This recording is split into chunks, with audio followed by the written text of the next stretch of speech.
KSU പ്രതിഷേധിക്കുമ്പോൾ അത് ചാവേർ ആക്രമണം, ആത്മഹത്യാ സ്ക്വാഡ്, അത്തരം ന്യായീകരണങ്ങൾ പറയുകയും തൻ്റെ സംരക്ഷണത്തിന് വേണ്ടിയാണ് അവരൊക്കെ അതൊക്കെ ചെയ്യുന്നത്, ഇത് സാധാരണ ജനങ്ങളുടെ വികാരമാണ് വരുന്നത് എന്ന് പറയുകയും മറുവശത്ത് KSU പ്രവർത്തകരുടെ പ്രതിഷേധങ്ങളെയൊക്കെ അടിച്ചമർത്തുകയും ചെയ്യുമ്പോൾ മറുവശത്ത് SFI പ്രവർത്തകരെ വല്ല രീതിയിൽ പ്രോത്സാഹിപ്പിക്കുന്ന ഒരു സാഹചര്യവും നമ്മൾ കാണുന്നുണ്ട്. ഇന്നലെ നടന്ന ആ ഗൺമാന്റെ ആ പ്രവൃത്തിയെ എങ്ങനെയാണ് താങ്കൾ കാണുന്നത്? ഇനി കാണാനൊന്നുമില്ല, മുഖ്യമന്ത്രി തന്നെ ഒരു ന്യായീകരണം വന്നു കഴിഞ്ഞു. ഇങ്ങനെയൊക്കെ ന്യായീകരിക്കാൻ സാധിക്കുന്നത് എങ്ങനെയാണ്? നവകേരള സദസ്സുമായി ബന്ധപ്പെട്ട് സംസ്ഥാന മന്ത്രിസഭ ഒന്നാകെ ഒരു കേരള പര്യടനം നടത്തുമ്പോൾ, ജനങ്ങളിലേക്ക് എത്തിച്ചേരുമ്പോൾ, ജനങ്ങളുമായി സംവദിക്കുമ്പോൾ ഇവിടെ അതുമായി ബന്ധപ്പെട്ട് അതിലുള്ള ജനപങ്കാളിത്തം കണ്ടുകൊണ്ട് ചില പ്രതിപക്ഷ രാഷ്ട്രീയ പാർട്ടികൾക്ക് വലിയ അങ്കലാപ്പാണ്. അതിൻ്റെ ഭാഗമായിട്ട് ചില സ്ഥലങ്ങളിൽ ചില പ്രശ്നങ്ങൾ ഉണ്ടാകുന്നു. ഞാൻ എൻ്റെ പ്രിയ സുഹൃത്ത് വസന്ത് ഇവിടെ ഇരിപ്പുണ്ട്. ഞാൻ ആദ്യം തന്നെ ചോദിക്കട്ടെ, കോൺഗ്രസ് ഇത്തരത്തിൽ ഒരു സമരം ആഹ്വാനം ചെയ്തിട്ടുണ്ടോ?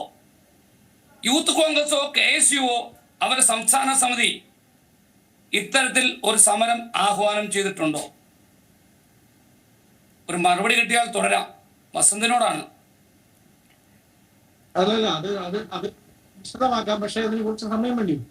ശരി, ഞാൻ താങ്കളേക്ക് തിരിച്ചു വരാം. ഈ പരിപാടിയുമായി ബന്ധപ്പെട്ട ഒരു പ്രതിഷേധവും കേരളത്തിലെ ഐക്യ ജനാധിപത്യ മുന്നണിയോ KSUവോ യൂത്ത് കോൺഗ്രസോ പ്രഖ്യാപിച്ചിട്ടില്ല. ഒരു സംസ്ഥാന കമ്മിറ്റിയും ഒരു മേഖലാ കമ്മിറ്റിയും അത്തരത്തിൽ ഒരു സമരമുഖം തുറന്നിട്ടില്ല. ഷൂ നക്കലും ഷൂ എറിയലും ഒക്കെ മറ്റൊരു ഭാഗമാണ്. ഇപ്പം ഞങ്ങൾ അതിലേക്ക് പോകുന്നില്ല. അപ്പോൾ ഒരു ഭാഗത്തും ഇവർ പ്രഖ്യാപിക്കാത്ത ഒരു സമരം, അതിന്റെ ഭാഗമായിട്ട് അല്ലാതെ എവിടെ നിന്നെങ്കിലും ആരെങ്കിലും റോഡിലേക്ക് ചാടിയാൽ, അല്ലെങ്കിൽ കരിങ്കൊടിയായി വന്നാൽ, അല്ലെങ്കിൽ മറ്റു സംവിധാനവുമായി വന്നാൽ അവരെ നേരിടേണ്ടത്, അവരെ അത് തെറ്റാണെന്ന് പറഞ്ഞ് ബോധ്യപ്പെടുത്തേണ്ടത്, നിങ്ങൾ അങ്ങനെ ചെയ്യരുത് എന്ന് പറയേണ്ടത് പോലീസിന്റെ ഉത്തരവാദിത്തമാണ്. നിങ്ങൾ ആലോചിക്കണം, കമ്മ്യൂണിസ്റ്റ് പാർട്ടിയുടെ ഒരു നേതാവല്ല ഈ പരിപാടി നടത്തുന്നത്.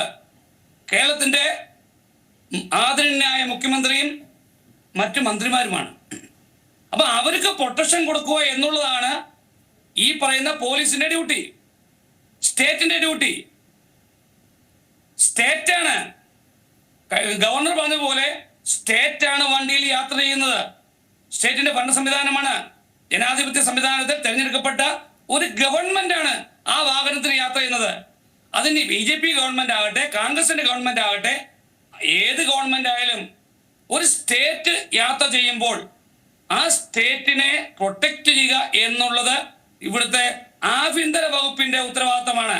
ഏറ്റവും പുതിയ വാർത്തകളും വിശേഷങ്ങളും വിരൽ തുമ്പിലറിയാൻ Zee മലയാളം ന്യൂസ് എല്ലാ ഡിജിറ്റൽ പ്ലാറ്റ്ഫോമുകളിലും ലഭ്യം.